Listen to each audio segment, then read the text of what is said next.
Nabi Nuh diutus oleh Allah untuk memperbaiki akhlak kaumnya yang sangat rusak, sehingga perilaku dan perbuatan mereka mirip seperti binatang.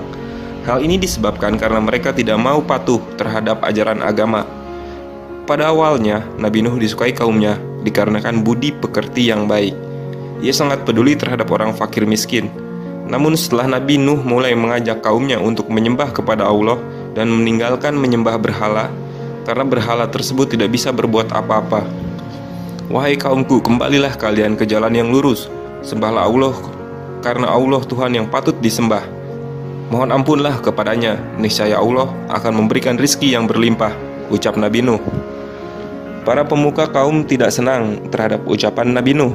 Ia menjawab dengan sinis, "Wahai Nuh, dapatkah kau membuktikan jika kamu adalah utusan Allah untuk meluruskan jalan kami, sedangkan kamu sendiri tidak mempunyai kelebihan istimewa dari kami?"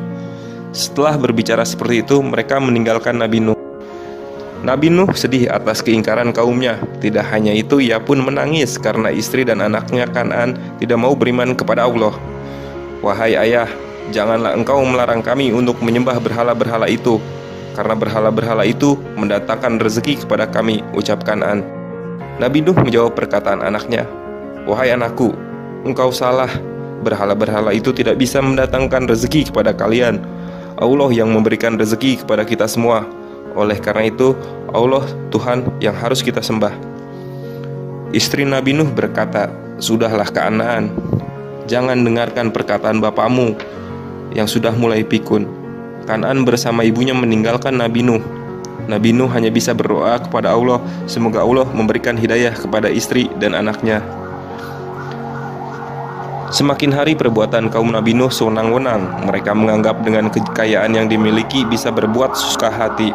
Bahkan mereka meremehkan Nabi Nuh dan pengikutnya karena mereka lebih miskin. Saat itu harta menjadi ukuran bagi ketinggian martabat seseorang. Para budak diperlakukan bagaikan binatang. Orang-orang miskin hanya dipandang sebelah mata. "Wahai Nuh, jika engkau menginginkan harta, kami sanggup memberimu harta yang banyak, sehingga kamu menjadi orang yang paling kaya. Begitu pula jika kamu menginginkan kekuasaan, kami akan mengangkatmu menjadi pemimpin kami. Namun kamu harus menghentikan dakwahmu," ucap pemuka kaum kafir. Mereka mengira Nabi Nuh akan menerima tawaran mereka. "Sesungguhnya aku berdakwah untuk keselamatan kalian dan tidak mengharapkan imbalan dari kalian. Biarlah Allah saja yang akan memberikan imbalan terhadap diriku," ucap Nabi Nuh dengan tenang. Semua pengikut kaum kafir hanya menertawakan Nabi Nuh. Mereka menganggap Nabi Nuh sudah gila karena tidak mau menerima tawaran mereka. Tidak hanya itu, mereka meludahi muka Nabi Nuh lalu pergi begitu saja. Setelah dirasakan umatnya tidak mau lagi diajak kebenaran, selama ratusan tahun Nabi Nuh berdakwah, namun hanya sedikit sekali yang mau beriman kepada Allah. Maka Nabi Nuh berdoa kepada Allah, "Ya Tuhanku, tolonglah aku karena mereka mendustakan aku." Allah menyuruh Nabi Nuh untuk membuat perahu karena Allah bermaksud menenggelamkan semua kaum yang durhaka itu. Nabi Nuh dan pengikutnya mulai membuat perahu yang dibimbing dan dibantu para malaikat. Lihat saudara-saudara, Nabi Nuh dan pengikutnya sudah mulai gila.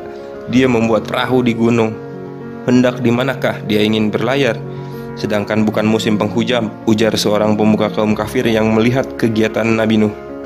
Setelah selesai membuat perahu yang sangat besar, Allah memerintahkan Nabi Nuh untuk membawa masing-masing binatang berpasangan serta tumbuh-tumbuhan yang dapat dia bawa.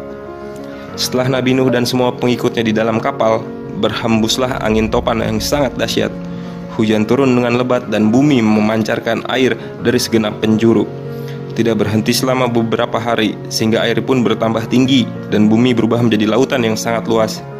Orang-orang kafir berlarian menyelamatkan diri.